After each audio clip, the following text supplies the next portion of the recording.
Je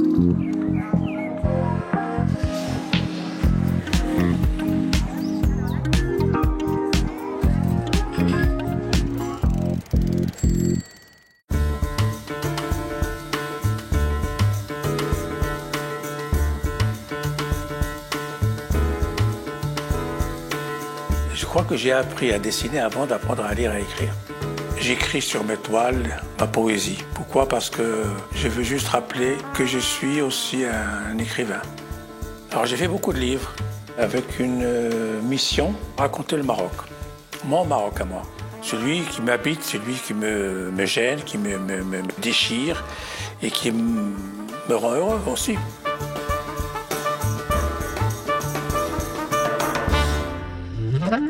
Je suis franco-marocaine, née au Maroc, passionnée de danse depuis mon enfance. J'ai passé mon bac au Maroc et je suis allée me former à Paris. La danse, c'est un art de vivre. C'est fou parce que c'est le corps, c'est la tête, c'est le spirituel, c'est toucher le sol pour traverser le corps et peut-être donner vers l'au-delà, quoi.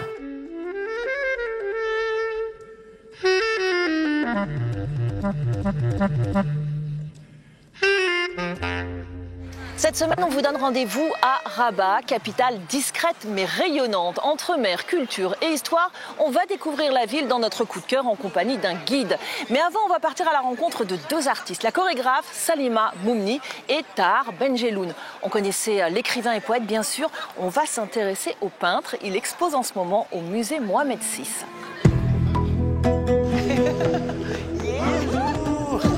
Ça va?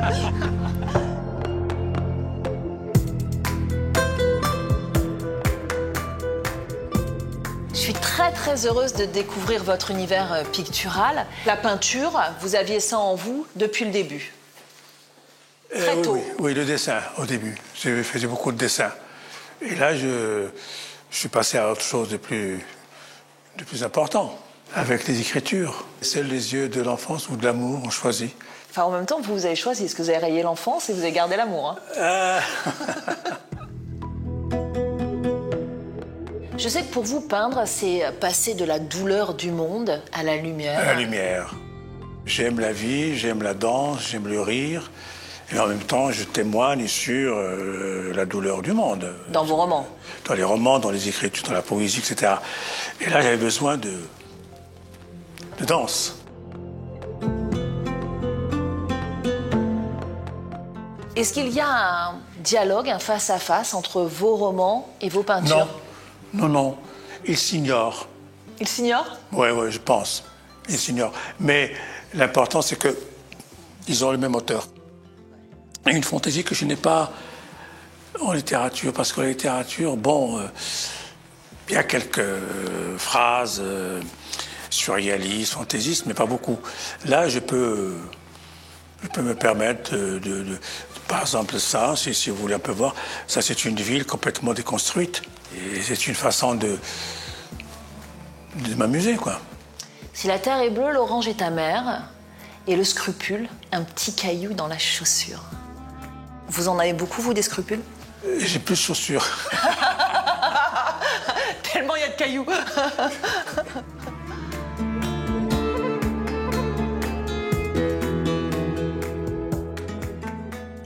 On parle littérature. Ils se sont tant aimés. C'est la suite des Amants de Casablanca. Le roman vient de sortir chez Gallimard. Qu'est-ce que vous avez voulu raconter à travers la trajectoire de ce couple? Une trajectoire qui est à la fois merveilleuse, mais aussi douloureuse.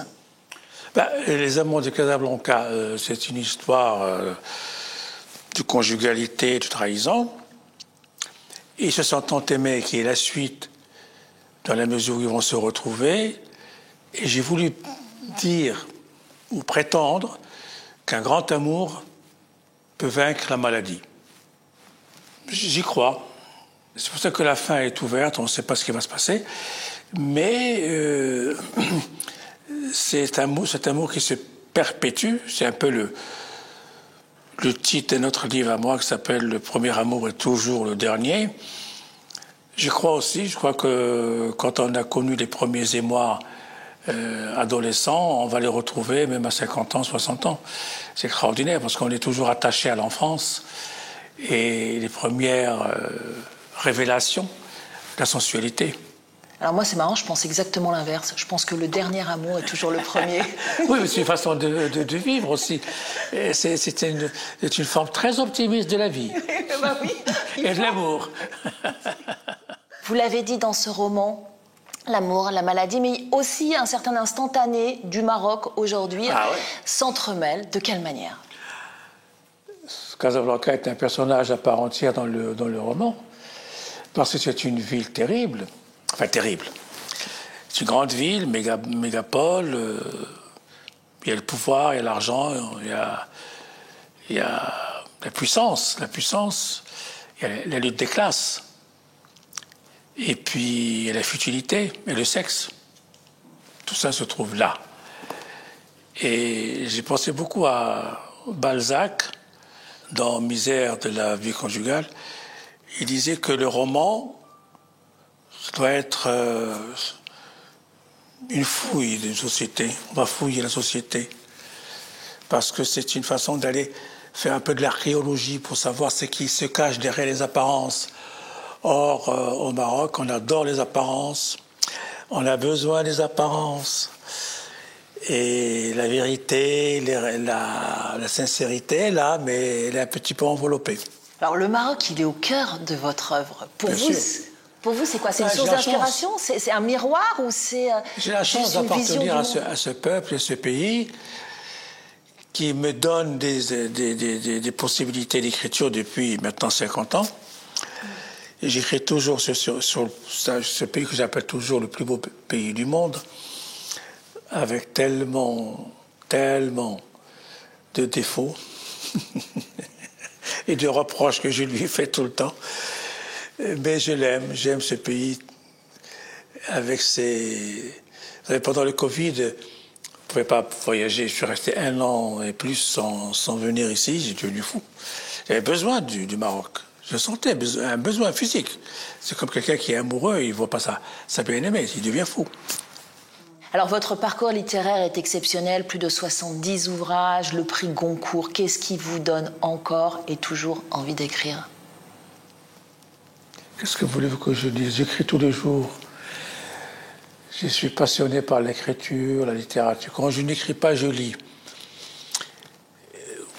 Ou je peins, c'est autre chose.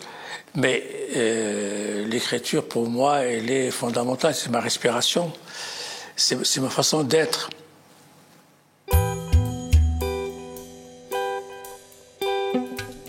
On part à présent à la rencontre d'une artiste qui fait danser les corps autant que les consciences.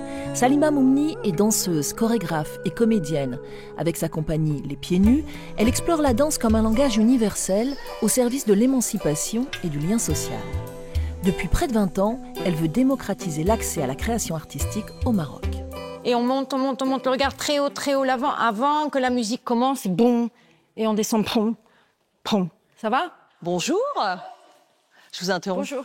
C'est pas sympa, mais ça m'intéresse quand même. Je suis très curieuse de savoir tout ce qui se passe ici. Bonjour à tous. Bonjour Salima. Bonjour. Salima, vous avez créé un programme de formation et une compagnie. Avec quel fil rouge, avec quel engagement dès le départ? Le fil rouge, ça a été, et c'est depuis toujours, comment développer le travail autour du corps en général, le travail corporel au Maroc, dans un pays arabo-musulman. Donc depuis toujours, je suis un petit peu obsédée par cette idée de faire vivre le corps, de le faire s'exprimer, parce qu'il a beaucoup à dire, et notamment la jeunesse au Maroc.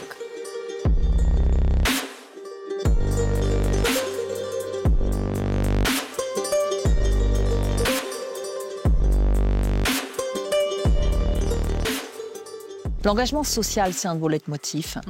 Depuis toujours, vous vous battez. Comment est-ce que ça se traduit dans votre processus de création chorégraphique? D'abord, j'essaie, dans les créations, d'aborder des sujets... Je n'aime pas trop le mot « engagé » parce que ça a une connotation politique. Engagé socialement et par rapport à des causes qui touchent l'humain.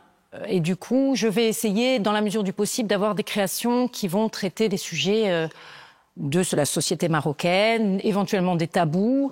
Comme quoi? J'ai fait une pièce sur la relation homme-femme face au cancer et la relation de l'homme face à sa femme malade. C'est une pièce qui s'appelle Kharif. qui a été mise en scène par Esma Houri. Donc je suis interprète dans cette pièce et je joue cette femme malade qui perd ses cheveux, qui fait honte à son mari. On ne parle pas de cette maladie parce qu'elle fait peur. Il y a un vrai tabou. D'ailleurs, on ne l'appelle pas le cancer. Ah bon, on l'appelle comment? En marocain, on dit le mard el khaïb, c'est-à-dire la maladie, la vilaine. Il y en a un autre, pour en citer un dernier, peut-être. J'ai fait un travail sur Gilles de la Tourette. Et je crois que c'est important de parler de ça, par exemple. C'est encore un peu tabou chez nous au Maroc, d'aller chez un psychologue, d'aller voir un psy, de travailler sur les maladies mentales.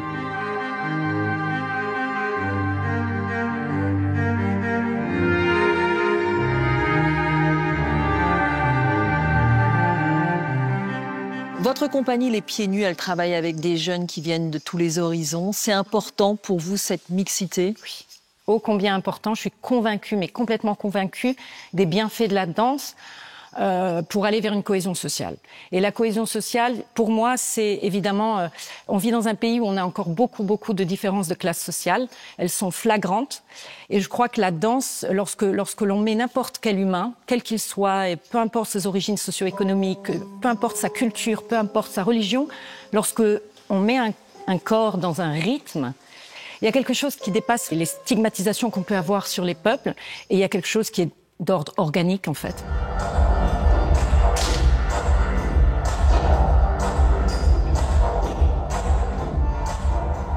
Alors, votre programme de formation, il s'intitule Datidro. Qu'est-ce que ça veut dire? Mon corps, maintenant, mais dans la région de l'Oriental. Ce programme de formation, il a vu naître sa toute première promotion de diplômés en 2024. Et ce programme de formation, il est tout à fait inédit dans le pays.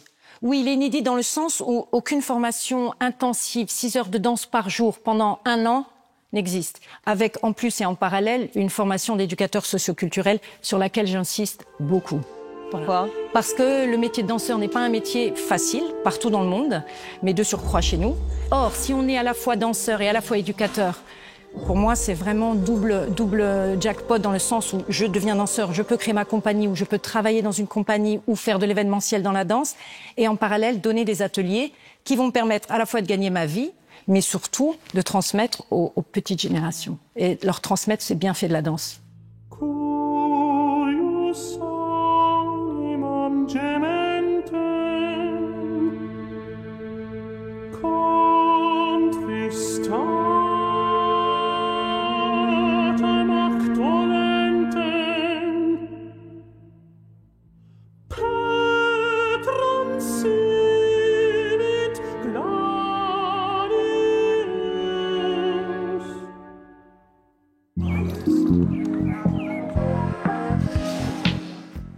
C'est l'heure de notre coup de cœur. Je vous donne rendez-vous dans la Casbah des Oudaya, au cœur de l'un des plus beaux trésors de Rabat, classé au patrimoine mondial de l'UNESCO.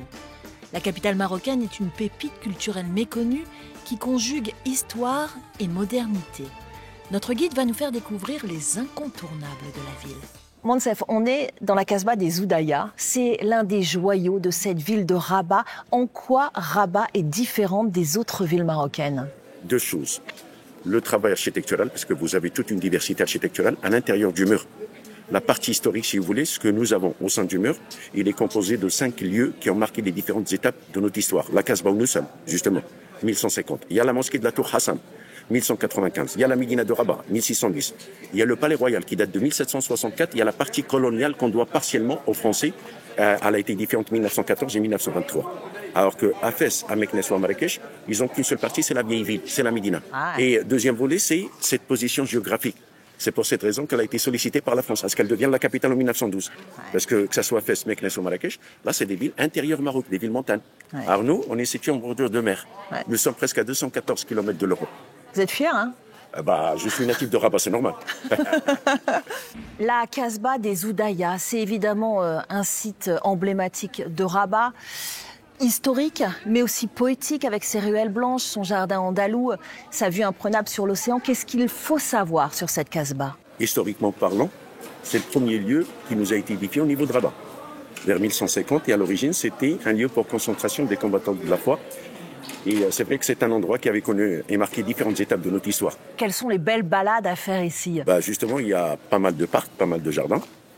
Il y a le fameux jardin andalou, qui était à l'origine la cour du palais, donc style andalou. Et il y a surtout le jardin exotique, il est au niveau de Salé, de l'autre côté du fleuve.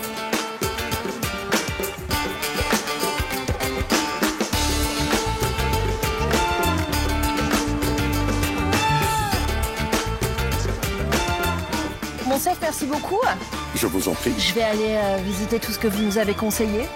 Et je vous dis à très vite pour de nouvelles escapades du Paris des Arts.